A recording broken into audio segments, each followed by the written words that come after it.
Jung encorajava seus pacientes a retratar as imagens que surgiam de seu trabalho imaginário. E há numerosos estudos de casos nas obras completas que apresentam evidências de quão eficaz esse esforço criativo pode ser no auxílio ao processo de integração psicológica. Então, um grande diferencial da psicologia analítica é esse, é levar o inconsciente a sério.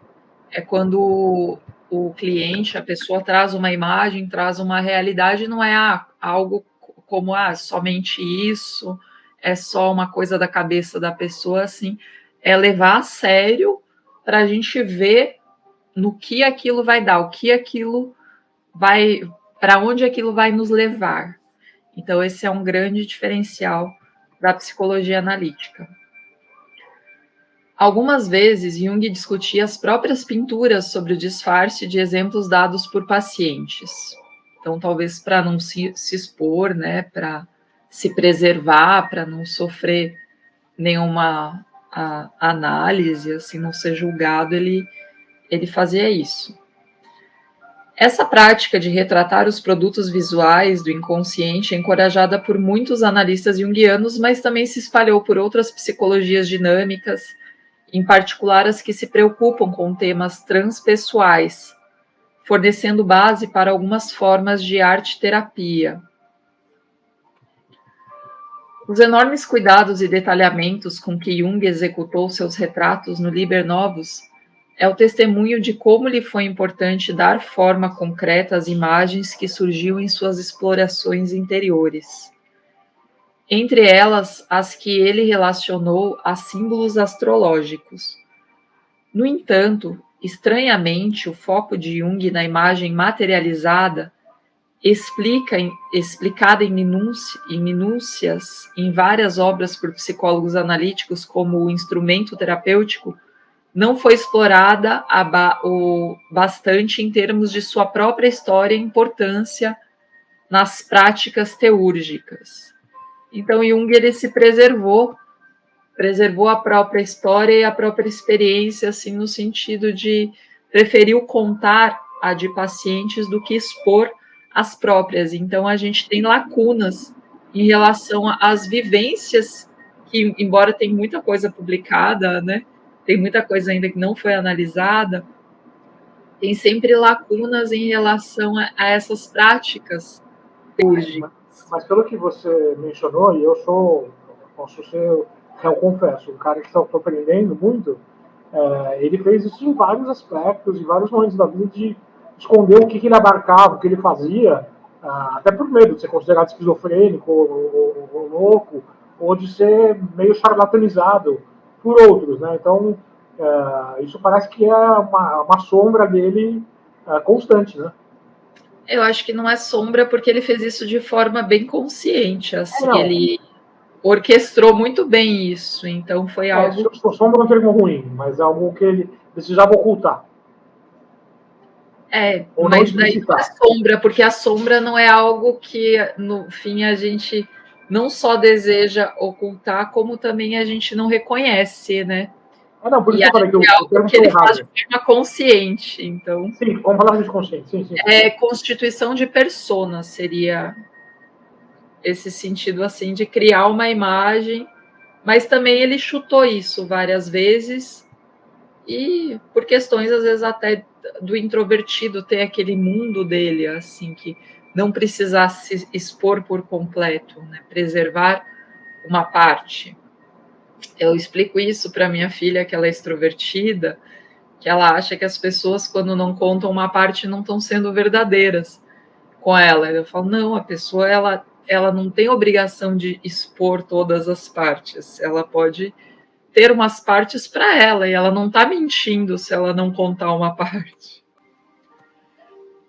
Jung sugeriu que, ao fornecer um recipiente para as potências arquetípicas, o indivíduo poderia ser poupado da experiência muitas vezes terrível de ser inundado pelo inconsciente coletivo, resultando em uma psicose.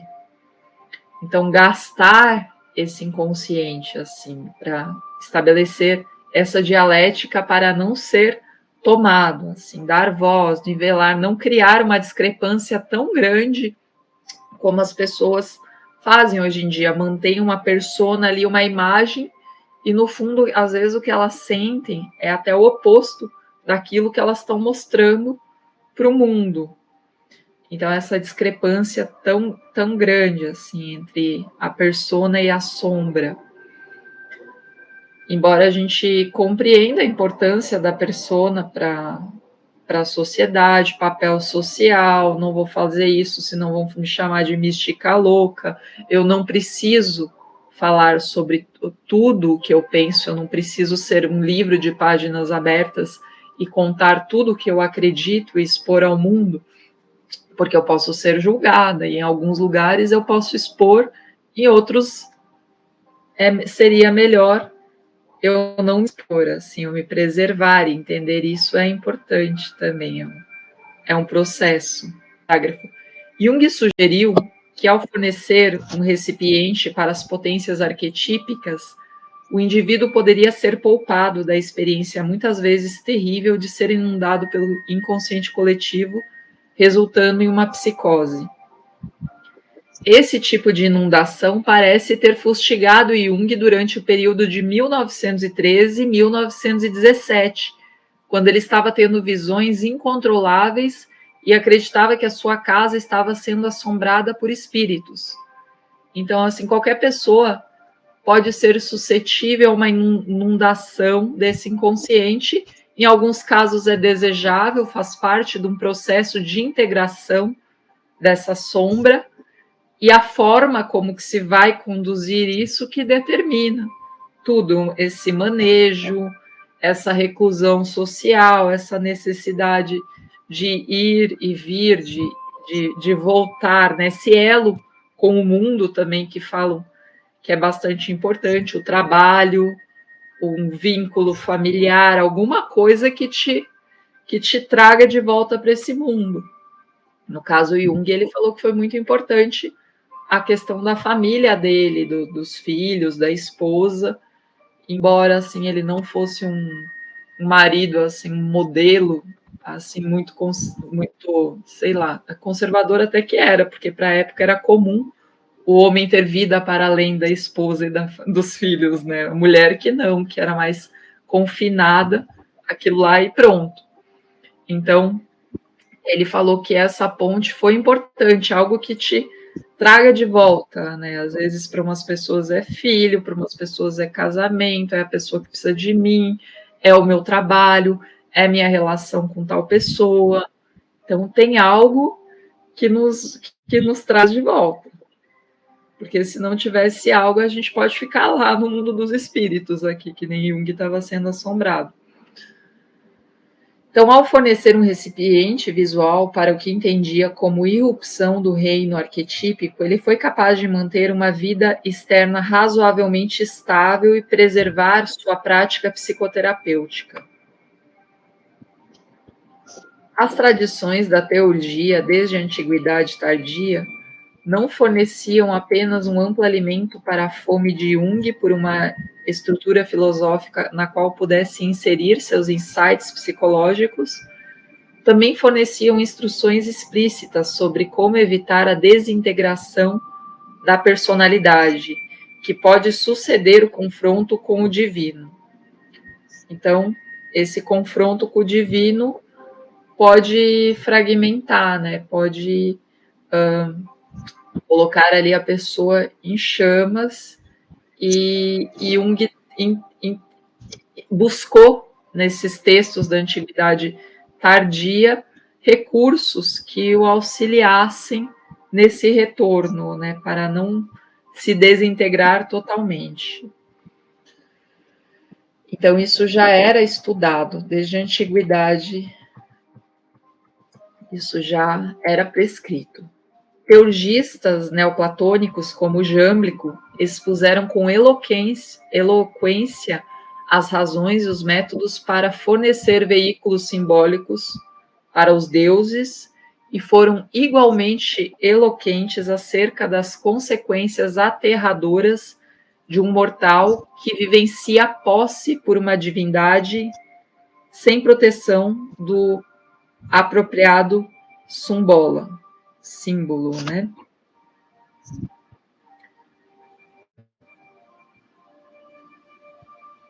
Então, é necessário aqui ter a proteção para não ocorrer essa invasão. Ao mesmo tempo que você pode ter essa experiência da divindade, você existir, não ser possuído, existir para além dela, ter consciência do que está acontecendo, esse símbolo que integra a personalidade, que não desintegra ela. Central para o desenvolvimento da imaginação ativa de Jung é a sua compreensão dos símbolos, a que difere de modo radical da abordagem hoje privilegiada no meio acadêmico. Então, o que é símbolo para Jung e o que é um acadêmico tentando estudar essa questão do simbólico, né? Os símbolos nos dias atuais são compreendidos nos campos da antropologia e da sociologia como construções humanas relevantes apenas em um contexto cultural específico.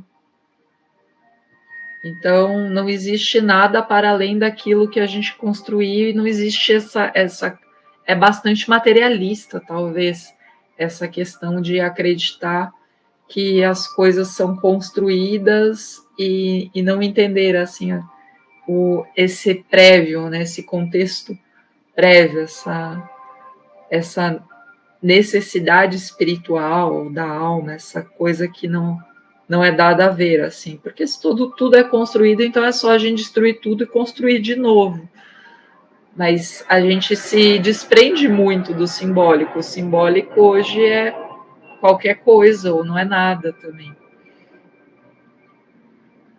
Mary Leckrone Foster, por exemplo, ao expressar a perspectiva funcional de muitos antropólogos cultural, afirma que um símbolo é qualquer entidade que tenha significado socialmente participativo. O significado percebido nos símbolos existe, portanto, apenas na mente anuente dos participantes em dada cultura. Os símbolos não contêm nenhum significado intrínseco em termos ônticos, mas são construções que formam os elos da sociedade e seus costumes. Então dá essa ilusão do símbolo como algo que é construído, assim, que a gente constrói, que a gente vai lá e forja. Não algo que tem a ver mais com essa questão do desconhecido, do inconsciente, não de mistificar, mas sim de algo que a gente pode vir a conhecer, de uma nova possibilidade, de uma nova potencialidade nesse sentido.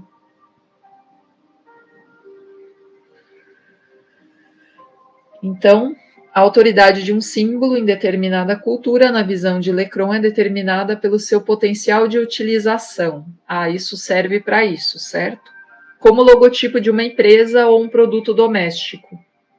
Quanto maior e mais útil for a sua aplicação, mais potente será o símbolo. O simbolismo surgiu e evoluiu para a cultura humana devido à crescente apreciação e utilização social de semelhanças abstratas entre objetos e eventos isolados no tempo e no espaço.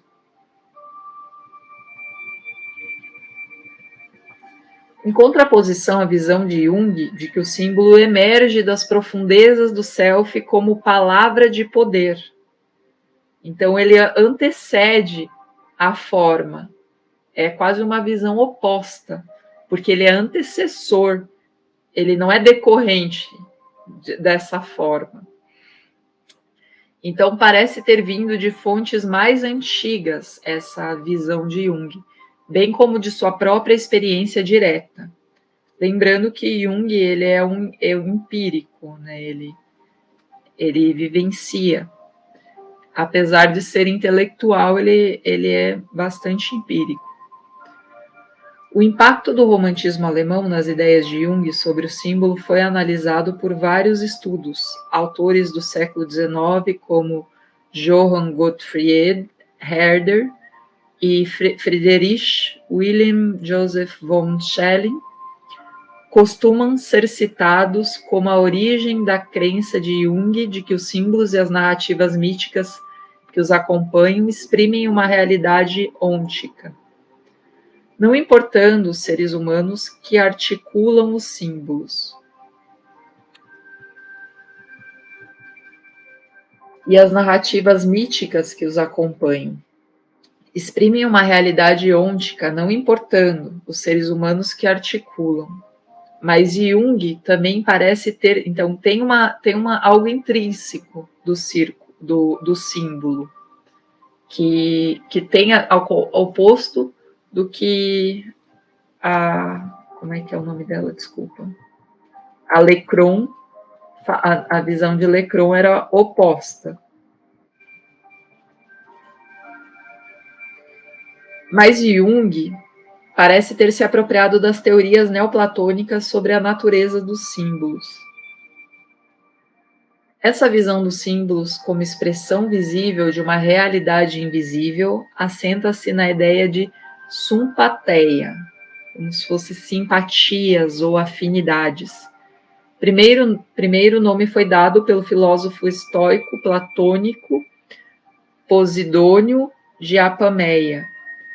Simpatia expressa a afinidade de todas as partes do cosmo entre si e com o todo orgânico, resultando em interdependência mútua ao longo de cadeias de correspondência que funcionam em diferentes níveis da realidade. Como Jâmblico colocou, tomando emprestado do Timeu de Platão, o universo é um único ser vivo. Então, tudo que existe é uno, não existem vários. Essa ilusão de que existem vários, né? Mas existe um único, como se fosse um cordão e várias miçangas, né? Pensando, fazendo uma analogia que é dada por esses filósofos neoplatônicos, um cordão e várias miçangas. Então tem um fio condutor que unifica todo. Existem miçangas, são diferentes, cada uma é de uma forma, cada uma é de um jeito, mas existe um fio que une todas essas etnias de miçangas, todos esses tipos de miçangas, não só em formas físicas, mentais, espirituais. Então, essa teoria aqui de Jâmblico neoplatônico, o universo é um único ser vivo. Simpatia fornece o apoio filosófico, simpatia para a compreensão neoplatônica e a ênfase na astrologia, uma vez que os planetas, como símbolos celestiais na cadeia de emanações cósmicas interligadas, são espelhados por suas correspondências e inerentes a elas, tanto na realidade terrena como na alma humana. Assim, a cadeia da Lua, no entendimento de Proclo, começa com as divindades lunares, Atenas, Ártemis e Hécate, todas elas expressões de uma emanação específica do Uno.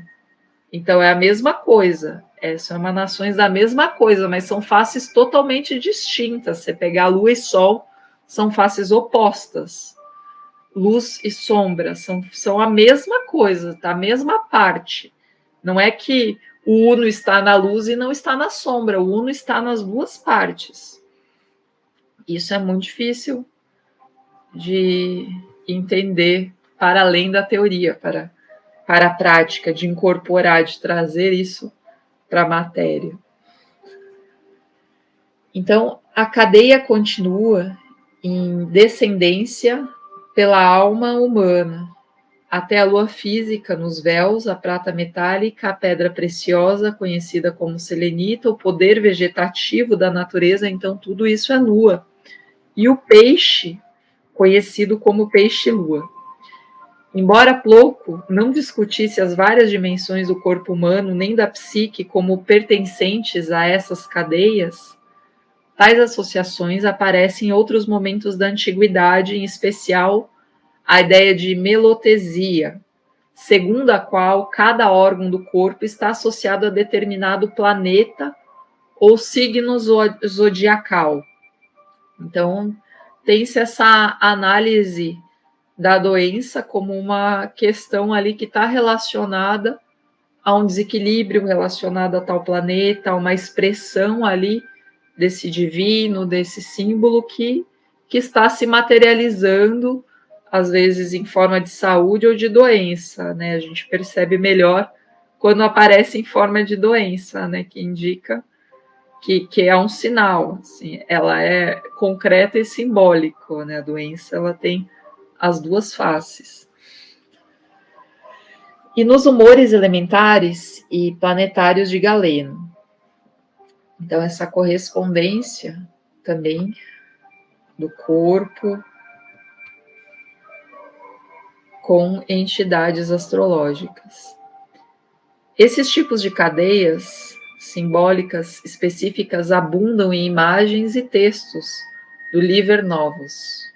Então, tendo uma compreensão de astrologia, você consegue entender melhor o Liber Novus.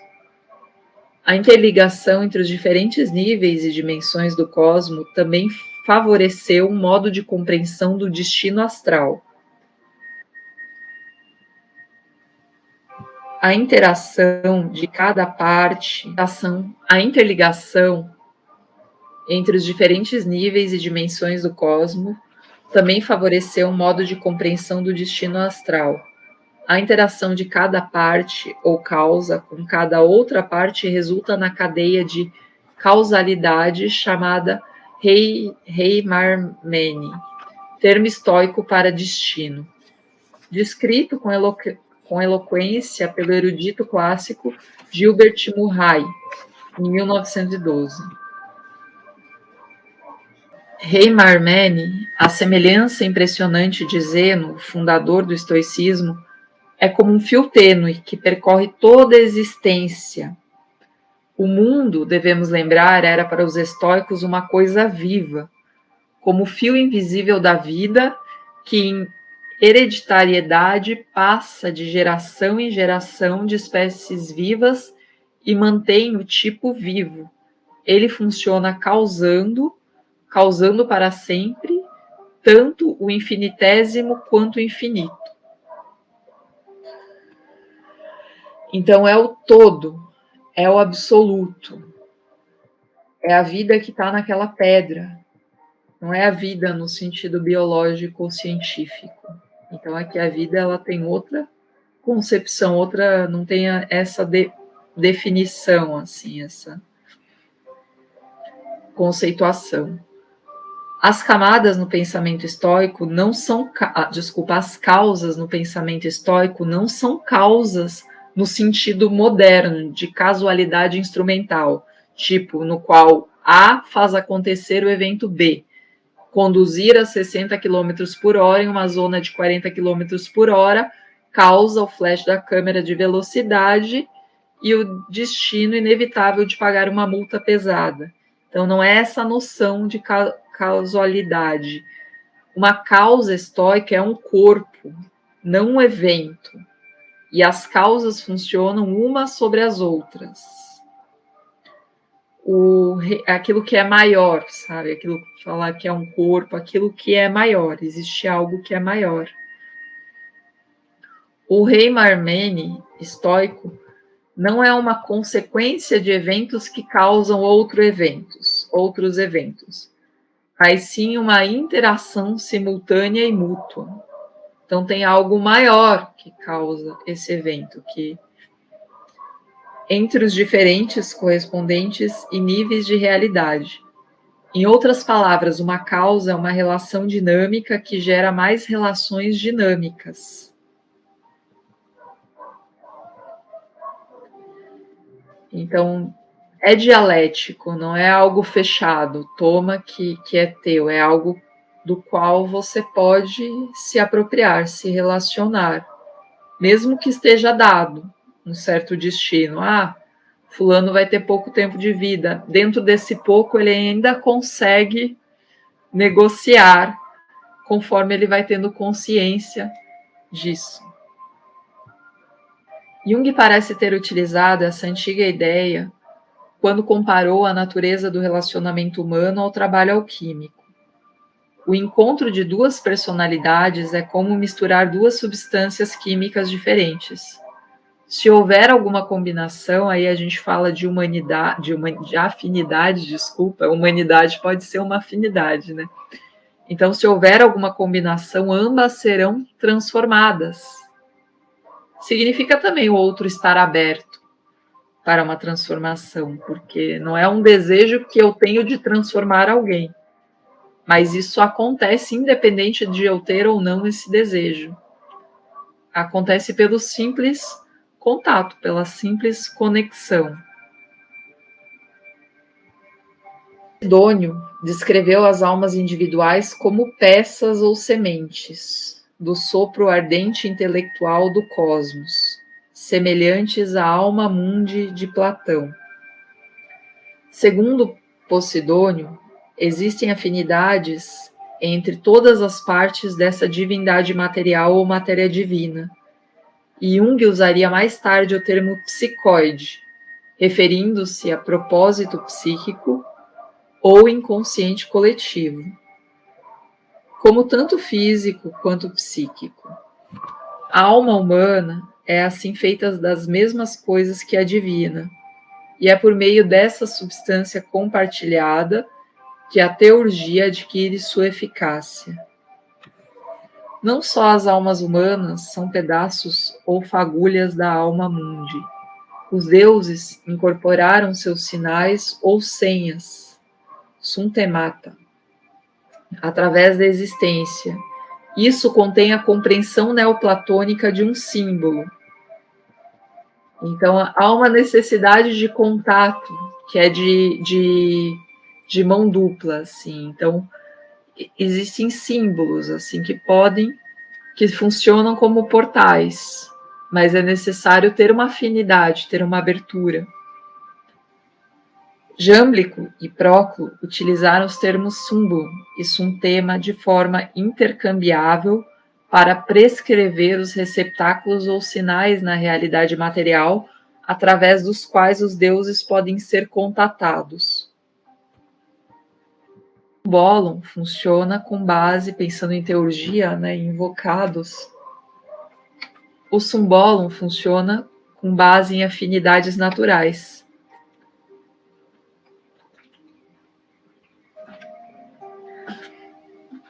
Entre a divindade e o mundo manifesto. Não é uma construção social humana, aí vai contra o termo, a questão acadêmica de que tudo é uma construção social humana, que a gente está falando de outra coisa. Não é uma construção social humana, mas sim a expressão da divindade inefável na realidade manifesta. Aí já fala, não, isso é coisa de místico. Não, é uma experiência empírica que é dada a ver, a perceber, para quem sentir, para quem vivenciar. Em vez de serem criados pelos humanos como construções sociais, os verdadeiros símbolos, tanto para esses filósofos como para Jung, são descobertos porque encarnam a divindade. Ou na terminologia de Jung, o reino dos arquétipos no mundo sobre forma de imagens. Como Jung mais tarde diria, mitos consistem em símbolos que não foram inventados, mas aconteceram. Então não são criações, eu vou escrever uma história, eu vou escrever um mito, não é? Eu vou escrever uma história, eu estou criando, claro, com muitas bases experienciais, com muito do que eu tenho de experiência, de vida, de concepção da realidade. Mas os mitos, eles pré-existem, assim, eles são dados a conhecer, assim, mesmo Mesmo que você não tenha capacidade intelectual de estudar ou conhecer um mito, você já conhece, mesmo que você não seja nem letrado na nossa língua, né? Alfabetizado, você conhece. Então, é essa realidade arquetípica. Símbolos para Jung são também portas de entrada. Ambos encarnam e facilitam a passagem para uma zona limiar, através da qual se pode passar de uma dimensão da realidade para outra. Aqui que a gente fala, são portais. Se o símbolo é aceito, é como se uma porta se abrisse, conduzindo a uma nova sala cuja existência não se conhecia antes. Então, não é mistificar, é dizer que tem algo desconhecido e o símbolo vai te ligar. Mas se não se aceita o símbolo, é como se passássemos descuidadosamente por essa porta, e como era a única porta que conduzia aos aposentos interiores, temos de voltar para o exterior, para as ruas de novo, expostos a tudo que é externo. Tipo, perdeu a entrada, né? Espera próximo símbolo, porque não foi dessa vez, né? Não captou, não tinha afinidade, não tinha simpatia. A salvação é um longo caminho, ao longo de muitos portais, porque muitos se abrem e a gente não percebe, e a gente precisa ter uma certa simpatia aí, para a gente perceber esses símbolos, perceber esses portais que se abrem. O poeta William Butler Yeats, membro da Ordem Hermética da Aurora Dourada e também astrólogo, formulou de forma semelhante. Símbolos e fórmulas são poderes que agem por direito próprio e com pouca consideração pelas nossas intenções. Então, tem uma autonomia, certo? Se não tem essa afinidade, não tem ritual, magia que eu possa fazer para integrar algo que eu não tenho afinidade. São de fato espíritos personificados, a que deveríamos melhor chamar de portais e guardiões de portais, porque pelo seu poder dramático levam nossa alma a uma crise.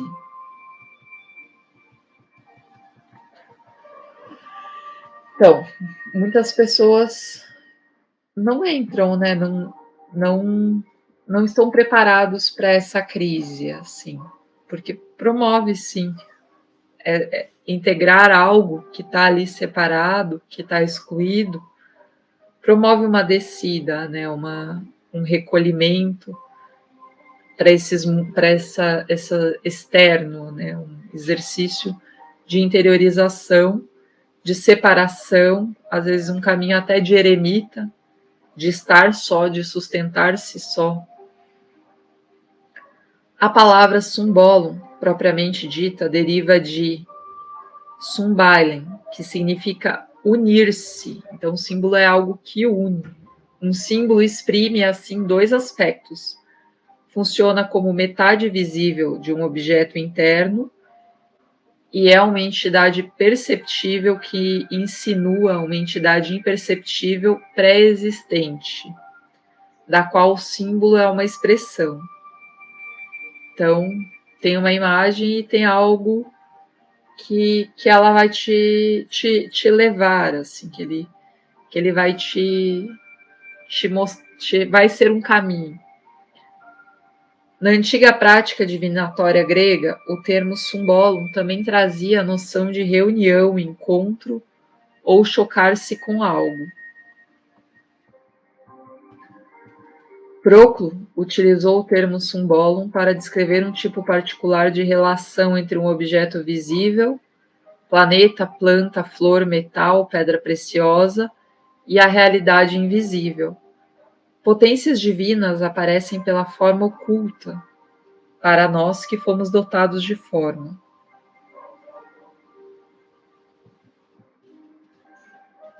Seria uma pré-forma, e essas formas são símbolos que tanto ocultam como revelam. Então, uma forma, ela oculta e também revela. Assim como o Sol físico é uma forma e os planetas físicos são formas que tanto escondem quanto revelam divindades celestiais.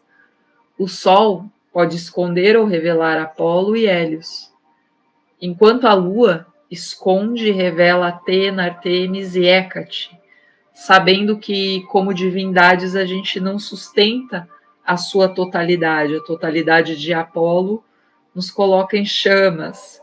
A totalidade de Hécate também não suportaríamos. Assim, pode ser algo desestruturador.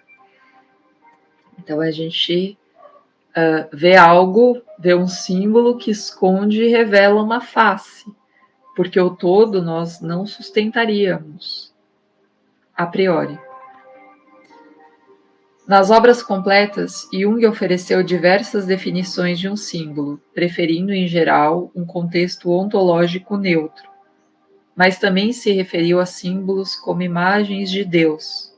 No Liber Novus, apresentou uma perspectiva bem próxima da de Próclo.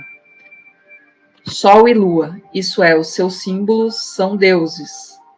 Ainda existem outros deuses, seus símbolos são os planetas.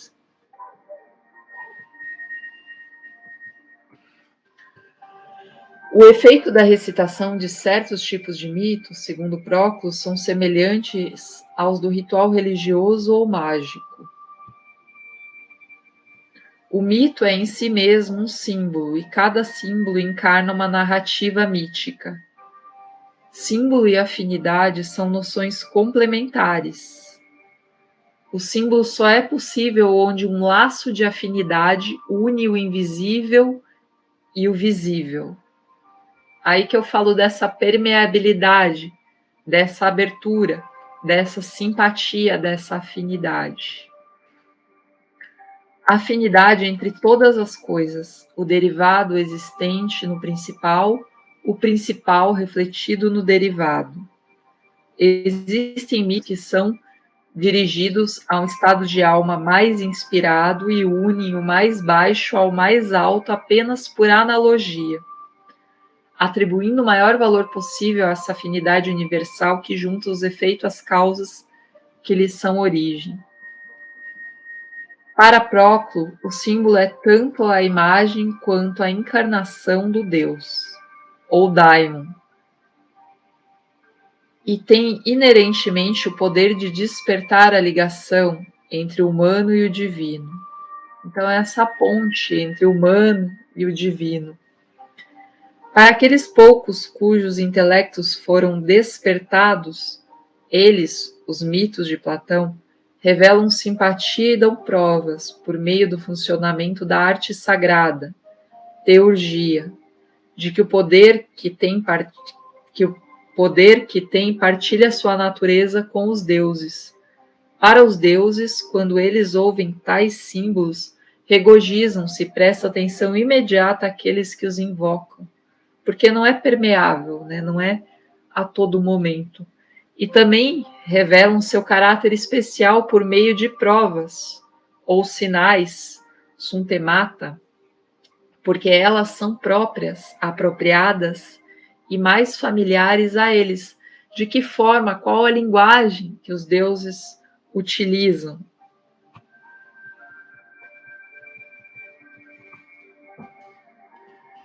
Então, essa perspectiva está tão próxima da própria percepção de Jung sobre a potência dos símbolos que a teologia neoplatônica, como uma das maiores contribuições para essa mais influente de suas ideias, não pode ser ignorada. Não fica claro com exatidão quando Jung encontrou o De Mysteriis de Jamblico, pois não citou esse neoplatônico em Psicologia do Inconsciente, como fez com Plotino e Proclo. E até acredito porque o Jamblico ele foi mais, se envolveu mais com questões polêmicas, né? Questões deploráveis, assuntos deploráveis como magia, né? Não nesse sentido, talvez, de senso comum. Mas há várias referências a Jamblico no Poimandres, de Heidsieck, bem como as religiões dos mistérios helenísticos, a que Jung se referiu em 1912. Heidsieck estava convencido de que os tratados herméticos, em vez de práticas religiosas egípcias antigas, constituíam a base da teurgia de Jâmblico. Mead, ao citar os comentários de Heidsieck, fez eco a essa convicção e ofereceu a própria tradução de secções de Mystère de Tris Grands Hermes, obra publicada em 1906, declarando que Jâmblico é da maior importância, visto que foi ele quem colocou a escola platônica posterior, antes dirigida genuinamente pelos filosóficos Anônios, Plotino e Porfírio, em contato consciente com os centros de gnose, nos quais ele tinha sido iniciado. Então, Jâmblico foi muito importante por estabelecer esse contato da escola platônica posterior com a gnose. Seria surpreendente se Jung tivesse ignorado essas referências, em especial porque elas relacionam as práticas teúrgicas de Jâmblico aos textos herméticos, com os quais Jung já se preocupava enquanto trabalhava no Liber Novus. Então, essa importância, né, de Jâmblico, como Jâmblico sumiu como ponte, assim como Jung integrou esse Jâmblico, e o Jâmblico também não é citado, porque a obra do Jung também não é puramente acadêmica, né? Então é mais provável que ele tivesse adquirido pelo menos uma das edições de Mistérios por volta de 1912, embora não fique claro por que não se referiu a ela. Talvez porque, ao contrário de Plotino, Jâmblico, apesar dos esforços de Ficino para reabilitá-lo durante a Renascença, não foi visto pelos estudiosos no início do século XX como um verdadeiro filósofo. Então, essas suspeitas, ele era visto como um defensor da magia e da adivinhação. Então, ele estava envolvido com assuntos deploráveis. No entanto, mesmo Plotino, embora Mead o chamasse de genuinamente filosófico, então Plotino era considerado por alguns, aqui por Mead, genuinamente filosófico, diferente, né, do Jâmblico. Plotino, contudo, preferiu o termo contemplação, definindo seu fruto como uma visão provocada por um objeto de contemplação, em outras palavras, como símbolo, e sugerindo que as formas ideais platônicas, ou que Jung mais tarde entendeu como arquétipos, poderiam ser vivenciados por meio dessas visões.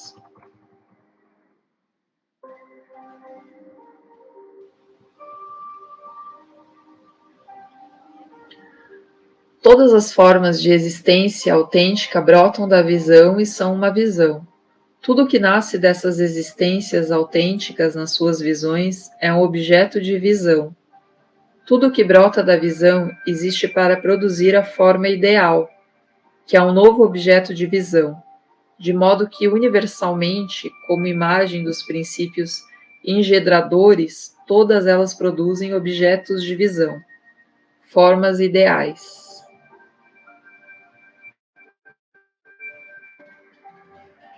Apesar de alguns estudiosos creditarem aos escritores do movimento romântico alemão a promulgação nos tempos modernos da ideia de que os símbolos expressam uma realidade ôntica, independente da consciência humana, Jung voltou-se diretamente para os textos neoplatônicos sem confiar apenas em seus intérpretes românticos mais tardios. Esses textos enfatizavam o poder independente do símbolo, o qual, independente da cultura, né, humana, o qual, segundo Jâmblico, exerce sua influência transformadora não pela atividade humana, mas pelos próprios deuses. Então, cancela-se Jâmblico aqui. Tá pedindo para ser cancelado, né?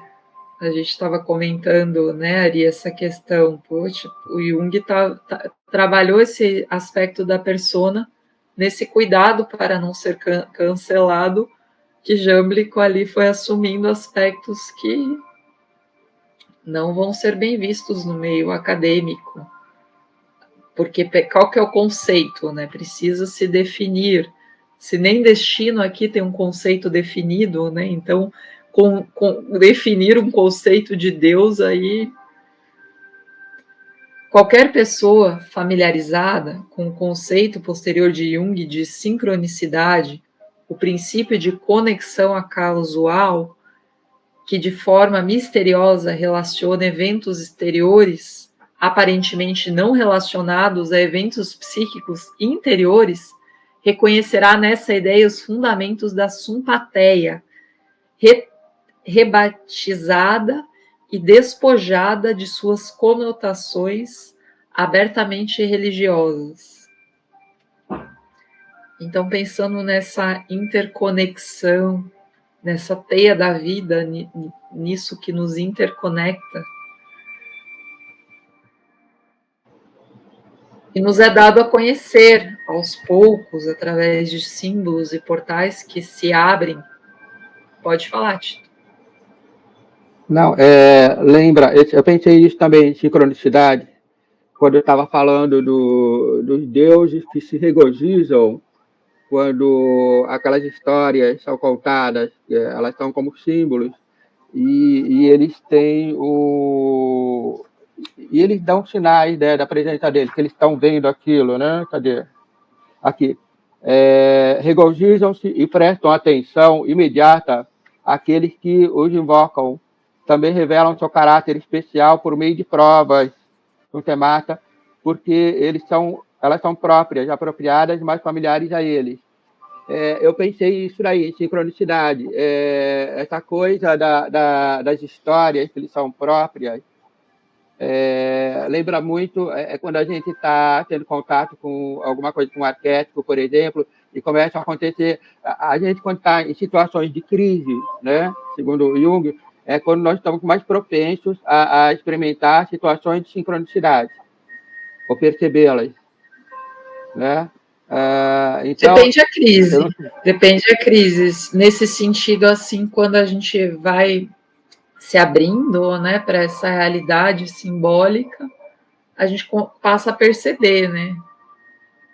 Certo. Eu entendi Essa mais ou unidade. menos, por exemplo, está acontecendo alguma coisa na sua vida, seria isso, você falou, né? Teria um movimento psíquico acontecendo, tá? Aí você tem um sonho e dali a pouco no teu cotidiano acontece uma coisa que você lembra daquele sonho, e dali a pouco acontece outra vez alguma coisa que também remete àquela coisa que te lembrou o cotidiano, aquilo vai te repetindo.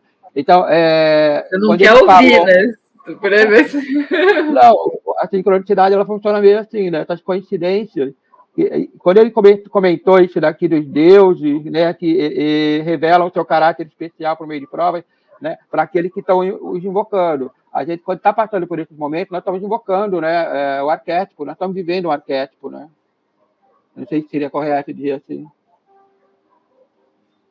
O mito que a gente está vivendo, assim, é muito peculiar, assim, mas é salvífico perceber isso, assim, porque a gente coloca muito foco na crise e não no contexto, no todo, assim, não amplifica a visão e se finda na crise, né? Fica em si mesmado, né? Fica fechado. E quando a gente abre para a dimensão simbólica e arquetípica, a gente também é acolhido. A gente sai de si, né? Isso, seria essa coisa dos deuses, né?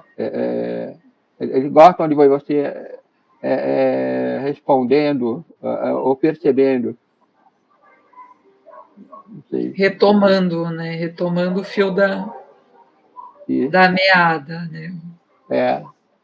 Aí que eu falou aqui, sincronicidade, é isso mesmo. O que ele está falando lembra muito de sincronicidade. Ele pegou do jâmblico, então.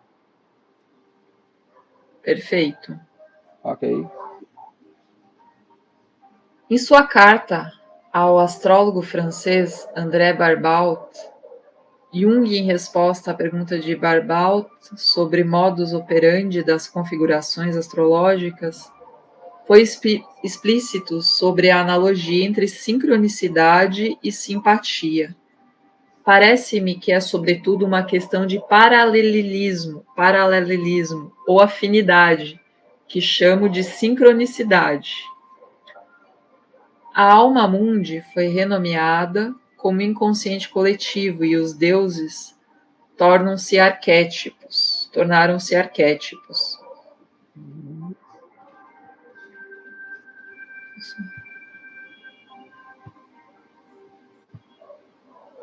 Os deuses se tornaram doenças, se tornaram arquétipos. Mas a ideia de que todas as coisas no universo estão secretamente interconectadas por cadeias invisíveis de correspondências simbólicas permanece inalterada, tal como a percepção de que os próprios deuses ou arquétipos, por meio de seus sinais, são receptivos e mesmo desejosos de uma interação dinâmica com a consciência humana, que para Jung conduzia a um objetivo desconhecido.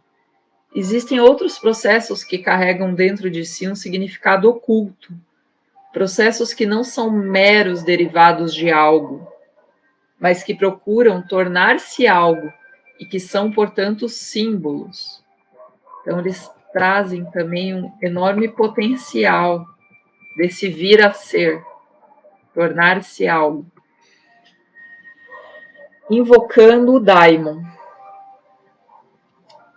O daimon pessoal de cada um não chega até nós em caso nenhum com base na configuração prevalente em nosso nascimento, mas existe um princípio causal, ainda mais primordial dele do que esse. Quem afinal tomaria essa figura como guia para se libertar do destino, se ele nos foi dado apenas com o propósito de cumprir as providências do destino? É a emanação das estrelas que aloca o nosso daimon, quer compreendermos isso ou não. Então o daimon ele tem um poder até como libertador do destino, de acordo com o Jâmblico aqui. Prefiro o termo o inconsciente, agora Jung. Prefiro o termo o inconsciente, sabendo que poderia igualmente falar de Deus ou daimon, se quisesse expressar-me em linguagem mítica. Estou consciente de que Maná, daimon e Deus são sinônimos para inconsciente. Uma pessoa criativa tem pouco poder sobre a própria vida. Ela não é livre. Ela é cativa e conduzida por seu daimon. Seu daimon é ser criativa. Então, olha, ela está sempre inventando novos caminhos. Olha como ela é livre. Não, ela é conduzida, ela não é livre, ela tem um daimon, um dom. Um talento também pode ser um daimon, né? A cadeia do platonismo hierático. Durante o tempo em que Jung trabalhou no Liber Novus, várias fontes, astrologia, espiritualismo, excriação, hipnose, romantismo alemão, misticismo cristão, ao lado da generosa ajuda da obra de Ânima de Aristóteles e Timaeus de Platão, textos gnósticos e herméticos, além das pesquisas experimentais de colegas psiquiatras, contribuíram para insights fundamentais às especulações de Jung, cada vez mais aprofundadas sobre a atividade e o poder transformador do mundo imaginário. Como temos visto, um caso igualmente forte pode ser feito para a influência dos neoplatônicos. bem como das obras pertencentes a que John Dillon designou como submundo do platonismo, os rituais mágicos dos oráculos caldeus e a chamada liturgia de Mitra. Essas obras da Antiguidade Tardia, em várias traduções, constituíram parte importante da biblioteca particular de Jung. Ele até se deu ao trabalho de obter uma rara primeira edição em latim do De Mysteris, de Jâmblico. Então ele tinha as obras, ele só não citou Jâmblico, porque Jâmblico era muito polêmico, né? Então, essa obra traduzida do grego por Marcílio Ficino, e esses autores são os mais difíceis, assim, de se traduzir também. Tem uma resistência também em relação à compreensão, o que ele está falando isso, o que ele está falando. E publicadas em Veneza, Itália, em 1497, embora não esteja claro quando ele adquiriu essa obra. A influência do neoplatonismo na filosofia e na arte do Renascimento italiano tem sido discutida em profundidade por numerosos estudiosos, assim como seu impacto no Renascimento oculto no final do século XIX e início dos XX. Jung valeu-se não só de textos da Antiguidade Tardia, mas também de obras do Renascimento e dos primeiros intérpretes modernos, como Marcílio Ficino e Henrique Cornélio Agripa, assim como escritores ocultistas de seu próprio tempo. A fim de dar sentido à abordagem de Jung e à astrologia, é importante compreender de que maneira ele retomou essa corrente de ideias e aplicou a imaginação ativa, em particular em relação aos símbolos astrológicos. Então a gente tem uma retomada, uma reinvenção, uma ressignificação de coisas que existiam desde a antiguidade. Tal como os neoplatônicos, né? Que refizeram, ressurgiu uma nova onda. Você quer falar, Tito? Não. Não? Tá. Não, tô quieto. Tá bom. A cadeia do platonismo, hierático ou sacerdotal, ideias filosóficas platônicas traduzidas em ação ritual, vai desde Plotino e Porfírio. Plotino e Porfírio, assim, eram brother, super aliados, assim, construíram muitas coisas juntas, passando por Jâmblico até os últimos neoplatônicos, Proclo, Olimpiodoro e Damácio, o último chefe da Academia Platônica em Atenas antes de o imperador cristão Justiniano encerrá-la em 1529 da era cristã em um esforço para livrar seu império da mácula da heresia pagã. Então aqui está nessa limpa desse cristianismo assim que tenta extirpar as sombras, né? Tirar as marcas, as máculas pagãs. Todos esses autores produziram comentários sobre os diálogos de Platão. Todos incorporaram a astrologia como componente central em suas especulações cosmológicas, como parte da teia de Sumpateia, e todos se preocuparam com os elementos mais enigmáticos da obra de Platão, que acreditavam fazer alusões a aplicações mágicas de verdades filosóficas. Acadêmicos recentes começaram a se concentrar com mais cuidado e menos preconceito nos elementos de magia ritual apresentado por essas vertentes enormemente influentes na filosofia e religião da Antiguidade Tardia. O submundo mágico do platonismo, que permeou várias correntes do pensamento gnóstico, bem como os papiros mágicos gregos, pode parecer muito diferente, a princípio puramente filosófico e sem os daimons do platonismo cristianizado dos padres da Igreja, como Orígenes e Gregório de Nissa. No entanto, esses textos, menos conceituados, abrangeram uma visão de mundo que Jung parecia achar relevante para seus modelos psicológicos. O mundo do platonismo hierático valoriza a imaginação, a autonomia ontológica dos símbolos e a importância da experiência interior. A fronteira entre filosofia e religião são difusas nesse mundo limiar, assim como as fronteiras entre religião, psicologia e magia.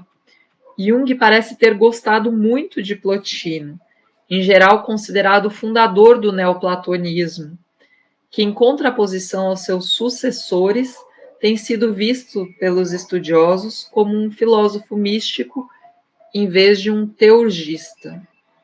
Então, teurgista eu acho que é um termo mais polêmico ainda, né, do que filósofo místico, porque místico ainda dá para dizer, não, místico é cunhar não como algo assim de esconder algo, de estar ligado a segredos, a mistérios. Eles conseguem cunhar de uma forma assim, como alguém que teve contato com conteúdos que os outros não têm abertura, não têm permeabilidade para saber.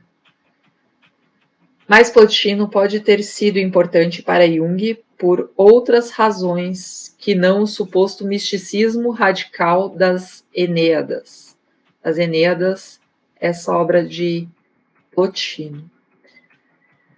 Em termos recentes, uma série de trabalhos acadêmicos exploraram os elementos declaradamente mágicos da obra de Plotino. Jung creditou a Plotino ser a testemunha primeira da ideia de unus mundus, porque esse filósofo grego-egípcio declarou que todos os indivíduos são apenas uma alma. Jung viu-o assim como um predecessor ao lado do próprio Platão.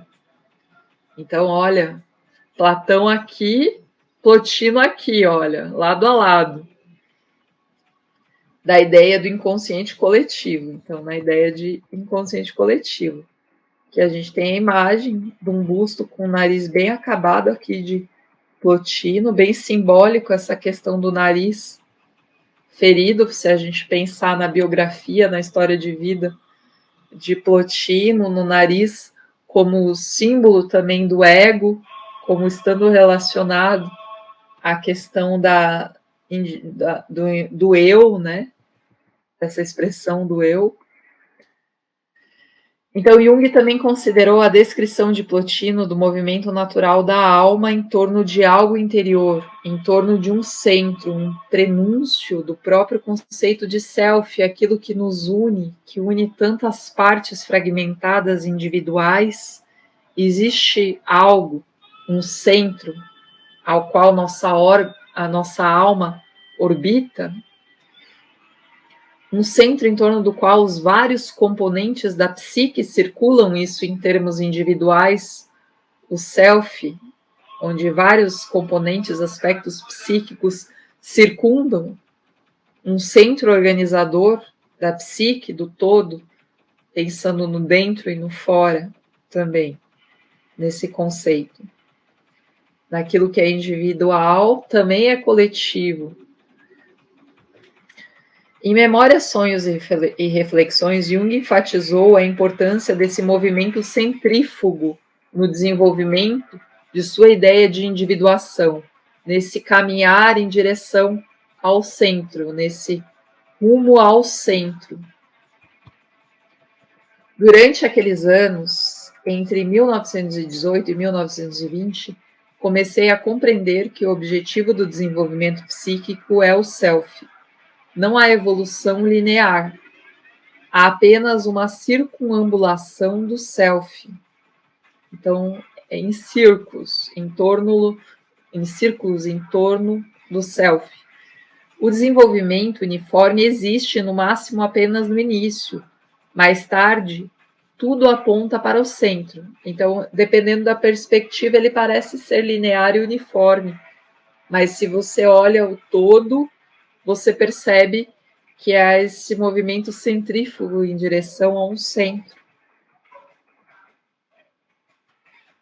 As Eneadas de Plotino, escritas por volta de 250 da era cristã e editada por seu aluno Porfírio, foram publicadas pela primeira vez em inglês como uma série de volumes, entre 1917 e 1930.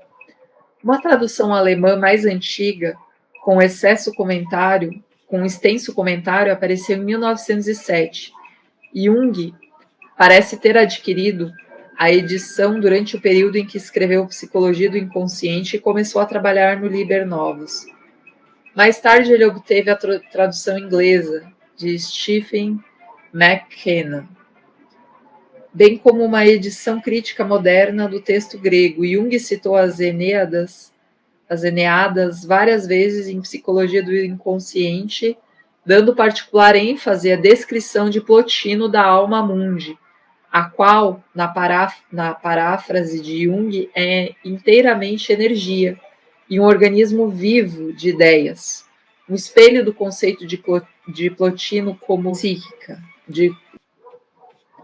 Essa é a nossa imortalidade, a ligação pela qual o homem se sente inextinguivelmente uno com a continuidade de toda a vida. A força da vida psíquica, a libido, é simbolizada pelo Sol. Igualmente importante para Jung foi a quarta Eneada de Plotino, intitulada Sobre a Natureza da Alma, na qual o filósofo expôs sua visão sobre a importância primária da imaginação como porta de entrada entre os reinos visíveis e invisíveis. O poder da magia, segundo Plotino, depende da sympatheia, como uma corda musical que, tocada em uma ponta, vibra a outra também. Então tem ressonância, né? Você vê na corda ali essa ressonância. O terceiro tratado da segunda Eneada, intitulado São as Estrelas as Causas, foi relevante, em particular, para o desenvolvimento das ideias de Jung sobre a astrologia.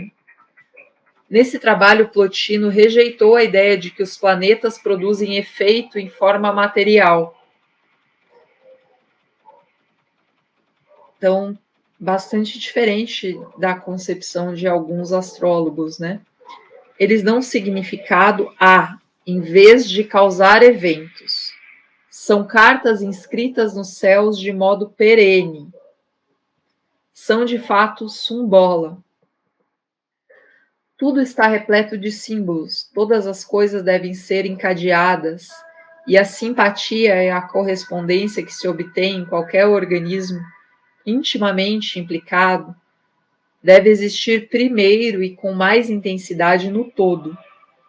E nessa ordem as estrelas, sendo membros não menores do sistema celestial, são cooperadoras, contribuindo com seu brilho para a sua função simbólica. Esse poder simbólico estende-se a todo o reino dos sentidos. Poderia-se entender isso como a versão plotiniana, de que Jung mais tarde chamou de sincronicidade, por meio da qual ele explicou em linguagem neutra e científica a eficácia da astrologia. No importante texto de Plotino, a astrologia é a interpretação de Sumbola, do Sumbola divino dos céus, que encarna e reflete em seus movimentos cíclicos os padrões em constante mudança inerentes à alma mundi, ou na terminologia de Jung, a libido. Esse entendimento plotiniano da natureza simbólica das configurações celestes parece estar implícito na observação de Jung, feita em sua carta a Freud, de que os signos zodiacais retratam as qualidades comuns da libido em dado momento. Então, como essa libido vai se configurando, como ela se configura, como ela modifica a mesma força, a mesma energia que se configura em inúmeras formas. Para Jung, assim como Plotino, os planetas e os signos zodiacais não são causas materiais, e sim símbolos. O interesse de Jung pelas ideias órficas, demonstrados pela importância do Deus primordial órfico, Phanes, no Liber Novus, e pela descrição de Phanes como princípio cosmogênico em psicologia do inconsciente, pode ter sido despertado pelos poemas órficos citados por neoplatônicos posteriores, como Damástio e Olimpiodoro, que foram traduzidos para o inglês como The Mystical Hymns of Orpheus, pelos estudos platônicos, pelo estudioso platônico Thomas Taylor, em 1824. Richard Hidstein, da mesma maneira, discutiu os órficos em De Helenitis Mysterie Religione, como Isaac Preston Corey em Ancient Fragments e Herwin Roth de Selenkult und Glaube der Kirchen. Jung adquiriu essas 3 obras, as 2 primeiras e posteriormente a terceira, na época em que começou a trabalhar no Liber Novus. Mead tinha produzido o próprio comentário em 1896 sobre aquilo que chamou teologia órfica, citando com frequência a tradução de Taylor dos Hymns. E dada a importância do trabalho de Mead para a compreensão junguiana das vertentes religiosas da Antiguidade Tardia, as visões de Mead sobre a continuidade das ideias órficas do neoplatonismo podem também ter captado o interesse de Jung. Taylor acreditava que os íons órficos eram fiéis aos originais e antigos pré-socráticos. Declarou na introdução a sua tradução. Pode-se testemunhar com clareza por esses 2 grandes e famosos filósofos, Jâmblico e Proclo, que a teologia de fato proveio de Orfeu. A ação da magia como meio de quebrar as cadeias do destino astral. Essas ideias parecem ter ocupado a leitura e a investigação de Jung desde o início de Liber Novus. Então tem-se a ideia de fazer magia, de intervir em relação a esse destino, a perceber, ver ao que está dado, a olhar, abrir esses portais, abrir a visão e entender, trazer essa força, essa coragem, esse daimon que intervém no destino, que coloca a mão ali e prescreve esse destino. Se não antes refletidas em vários temas encontrados nessa obra, bem como nas referências de psicologia do inconsciente publicadas em alemão, um ano antes dos trabalhos sobre o Liber Novus terem começado. Então, é importante essa investigação de Jung em relação acerca das obras de Plotino. E tão interessante quanto Plotino é esse Jâmblico, que parece ser muito mais deplorável em vários termos e conceitos do que Plotino. E agora, no próximo encontro, a gente vai tentar entender por que esse divino, que esse termo aqui que Jâmblico usou, assim, pedindo para ser cancelado mesmo, né? ou não estava preocupado com isso, né? Que é esse divino do Jâmblico? O que a gente está falando do quê? Então, a gente vai tentar trazer essa discussão para o próximo encontro.